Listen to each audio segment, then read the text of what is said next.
এটা ছিল আমার মেয়েদের জীবনের প্রথম জন্মদিন। আর প্রথম জন্মদিনটা কেটেছে ওর বাবাকে ছাড়া।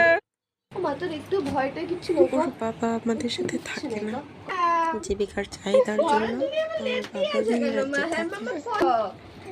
তো যাই হোক, সময় তো কারোর জন্য থেমে থাকে না, তার জন্য আমরা আমাদের মতো করে দিনটা পালন করার চেষ্টা করেছিলাম। কারণ ওরাও ধীরে ধীরে বড় হয়ে যাবে, ওরা এগুলোর কিচ্ছু বোঝে না। আমরা চেষ্টা করেছি।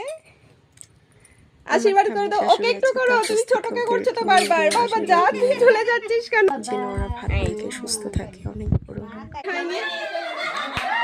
আশীর্বাদ করি। হ্যাপি বার্থডে বাবা, দেখো একা একা খাচ্ছে ভাত করে একটু রান্না করলাম, ফোন নিয়ে আসো, ভিডিও করো ভিডিও করো। খাওয়ানো, দেখা কিছু বাচ্চাদেরকে নিমন্ত্রণ করা হয়েছিল যে মেয়েরা আসে, ওদেরকে ডাকা, ওদের খেয়াল রাখা।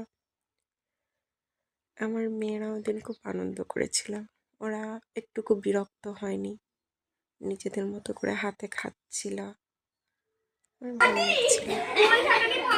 লাগছিল। হাতে করে খাচ্ছি। ওদের জন্য দুজনের জন্য চিকেন লেগ পিস আনা হয়েছিল, সেই লেগ পিসটা আমি হাতে ধরে খাইয়ে দিচ্ছিলাম। খুব ভালো হয়েছিল দিনটা, ভালো কেটেছিল। একটা জিনিস মিস করছিলাম বারবার, মামা তোমার ফ্রেন্ডই আছে দেখো। ওখানে কেউ ফটো করে দেওয়ার মতো ছিল না, ভিডিও করে দেওয়ার মতো ছিল না। আমি হয়তো কাউকে ডেকে ডেকে বলছি একটু ভিডিও করে দাও, একটু ফটো তুলে দাও। এটা সেটা এক্সপেন্সিভ ছিল, যতটা করেছি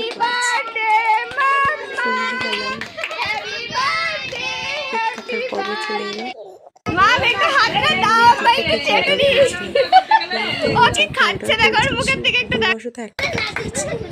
বুঝতে ভুল হয়েছে, দুটো প্রিন্সেস কেক চেয়েছিল, ভেবেছে একটা কেক রাখলে দুটো প্রিন্সেস কিছু করার ছিল না। কেকটা ভালো এক্সপেন্সিভ ছিল। যাই হোক, আমি ওইভাবেই চালিয়ে দিয়েছি। আমার মেয়েরা খুব খুশি হয়েছিল, ওরা মন মতো খাচ্ছিল, দেখে ভালো লাগছিল, খুব আনন্দ করছিলাম।